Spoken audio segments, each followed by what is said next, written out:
क्या आपने कभी सोचा है कि एक बिल्ली एक राजनेता बन सकती है, या एक अंतरिक्ष यात्री, या शायद एक ऐसी देवी जिसकी पूजा पूरी सभ्यताओं ने की हो? यह किसी कल्पना जैसा लगता है, लेकिन इतिहास ऐसे कई अनोखे उदाहरणों से भरा पड़ा है। आज हम आपको 5 ऐसी सबसे प्रसिद्ध बिल्लियों के बारे में बताएंगे जिन्होंने हमेशा के लिए हमारी दुनिया बदल दी और उस पर अपने वास्तविक पंजों के निशान छोड़े। तैयार हो जाइए, क्योंकि इनमें से कुछ कहानियां आपको अपने प्यारे पालतू जानवर को बिल्कुल अलग नजरों से देखने पर मजबूर कर देंगी। बिल्लियों के साथ हमारा रिश्ता हजारों साल पहले शुरू हुआ था। वे जंगली शिकारी से लेकर हमारे अन्न भंडारों की रक्षक और फिर परिवार के पूर्ण सदस्य तक का सफर तय कर चुकी है। प्राचीन मिस्र में उन्हें पवित्र जानवर माना जाता था, लेकिन अफसोस मध्यकालीन यूरोप में उन्हें चुड़ैलों के सहयोगी के रूप में डरा जाता था। हालांकि लाखों गुमनाम बिल्लियों में से कुछ ऐसी भी थीं जिनके नाम इतिहास के पन्नों में दर्ज हो गए। ये सिर्फ प्यारे जानवर नहीं, बल्कि सच्चे व्यक्तित्व थे जिनकी किस्मत महान घटनाओं के साथ गहराई से जुड़ी हुई थी। तो चलिए हम अपनी अतीत की यात्रा शुरू करते हैं, रेत और फराओ के देश में। और हमारे पहले नायक सिर्फ एक बिल्ली नहीं, बल्कि एक ऐसा संप्रदाय है जिसने एक महान सभ्यता को अपनी गिरफ्त में ले लिया था। आइए बात करते हैं प्राचीन मिस्र की पवित्र बिल्लियों के बारे में। प्राचीन मिस्र वासियों के लिए बिल्ली महज एक पालतू जानवर नहीं थी।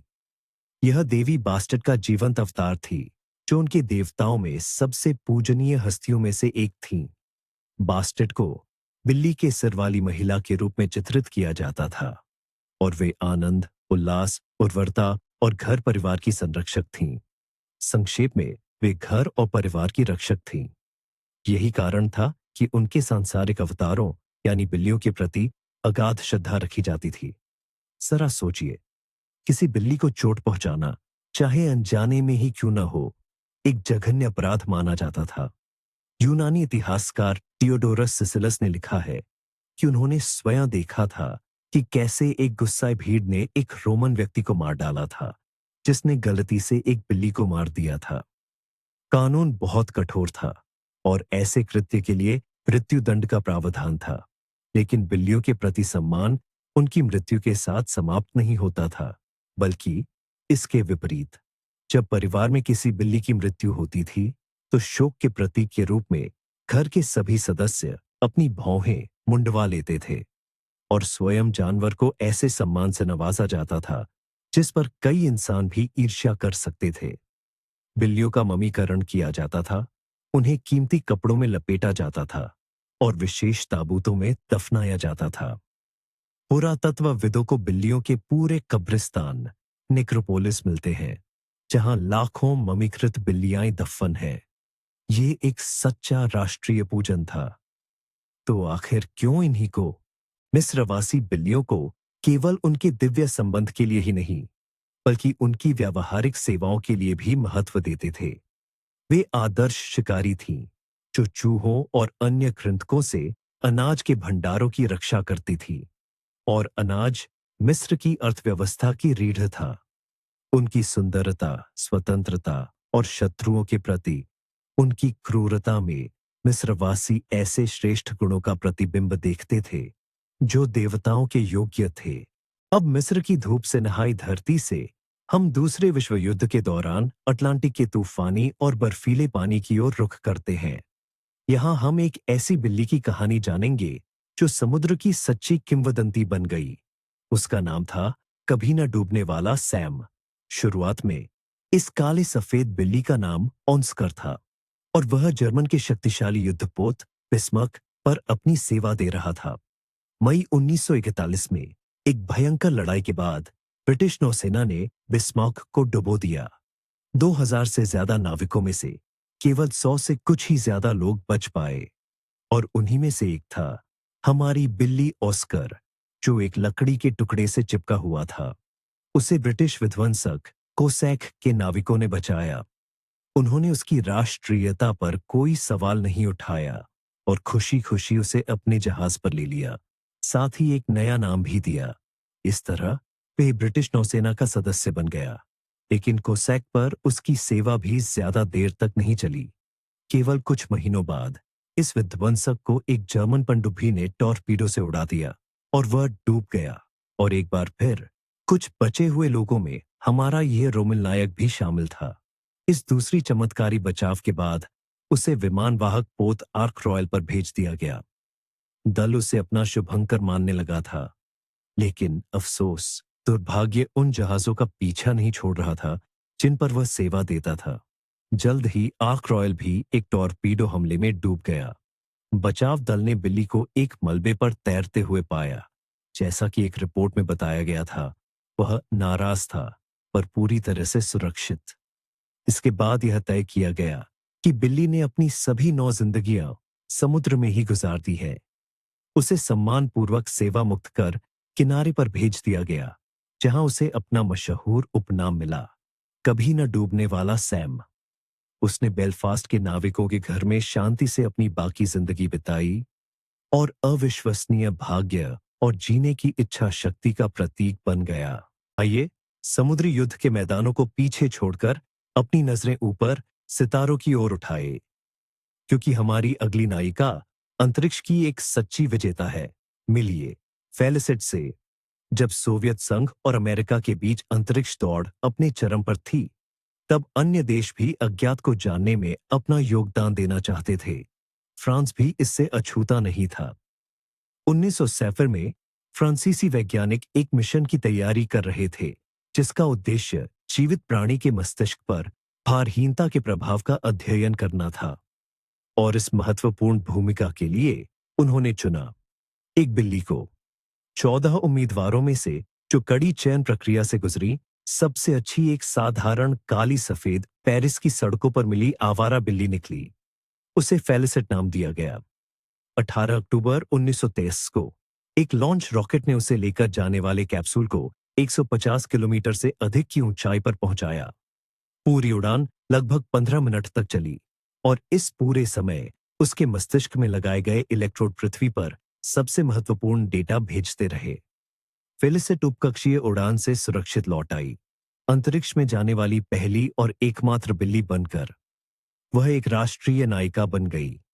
लेकिन दुख की बात है कि उसकी कहानी का एक दुखद पहलू भी है। उड़ान के 2 महीने बाद वैज्ञानिकों ने उसके मस्तिष्क के आगे के अध्ययन के लिए उसे इच्छा मृत्यु दे दी। समय के साथ उसकी उपलब्धि धीरे धीरे भूली जाने लगी। कभी कभी उसे गलती से फेलिक्स नाम के एक नर बिल्ली के रूप में भी संदर्भित किया जाता था। दशकों बाद ही न्याय की जीत हुई। इंटरनेट पर चलाए गए एक अभियान के कारण 2019 में स्ट्रासबर्ग में इस बहादुर बिल्ली अंतरिक्ष यात्री के लिए एक स्मारक स्थापित किया गया। अंतरिक्ष की बुलंदियों से आइए वापस धरती पर आते हैं और गोता लगाते हैं। बड़ी राजनीति की दुनिया में अप्रत्याशित लग रहा है ना?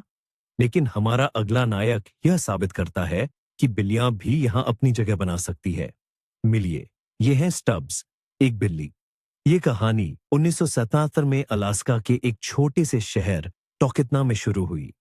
स्थानीय निवासी, सीधे शब्दों में कहें तो, मेयर पद के उम्मीदवारों से बिल्कुल भी प्रभावित नहीं थे। तब उन्होंने अपने विरोध को एक बेहद अनोखे ढंग से जाहिर करने का निश्चय किया। उन्होंने एक सफल अभियान चलाया।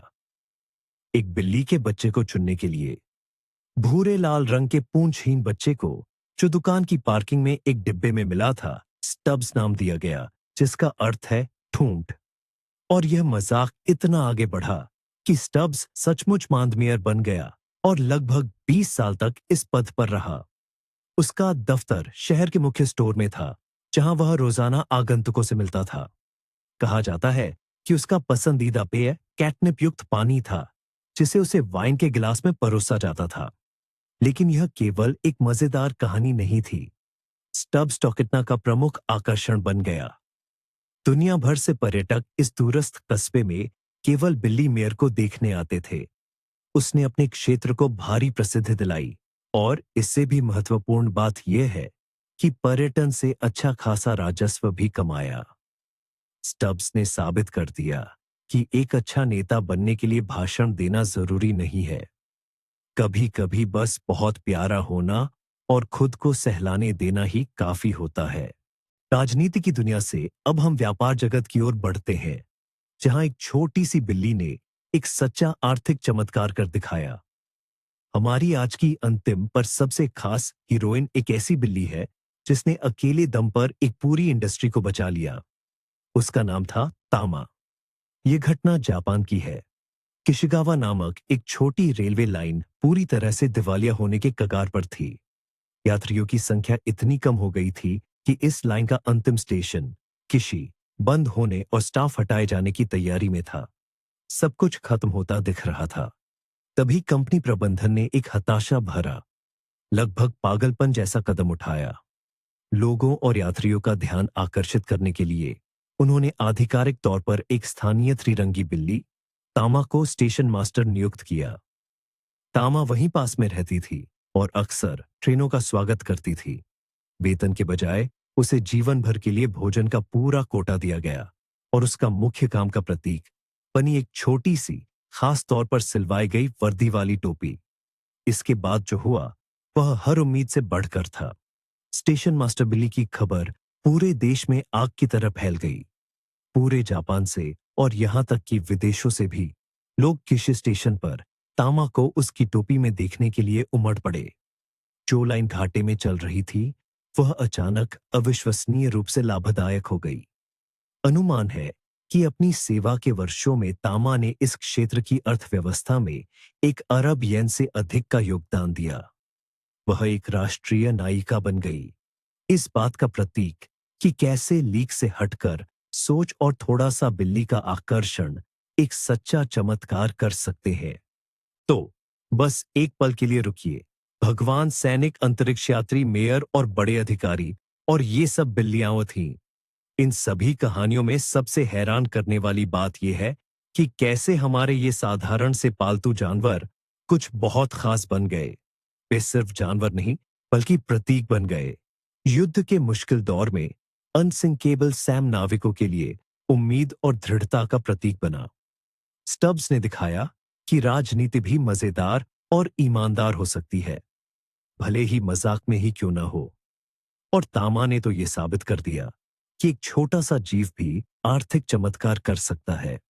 असली बात तो यह है, हम सोचते हैं कि हमने उन्हें पालतू बनाया है, लेकिन असल में बिल्लियां बार बार ये साबित करती हैं कि वे सिर्फ हमारी जिंदगी का हिस्सा नहीं है, वे इसके सक्रिय भागीदार हैं, जो हमारी संस्कृति, अर्थव्यवस्था और यहां तक कि इतिहास की दिशा को भी प्रभावित कर सकती है। मिस्र के उन बेनाम देवताओं से लेकर आज के उन नायकों तक जिनके नाम हमें याद है, बिल्लियां हमेशा हमारी बगल में रही है, अपनी रहस्यमयी आंखों से हमें निहारती हुई। प्राचीन मिस्र के मंदिरों से लेकर अंतरिक्ष यानों की केबिन तक बिल्लियों ने मानव इतिहास पर अपनी अमिट छाप छोड़ी है। उम्मीद है बिल्लियों की इन अद्भुत कहानियों का ये सफर आपको पसंद आया होगा।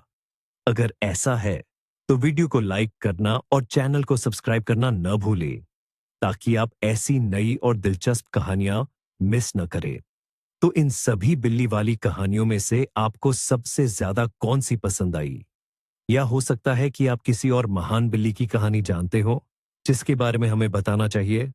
अपनी राय कमेंट्स में जरूर लिखें, हमें पढ़कर बहुत अच्छा लगेगा।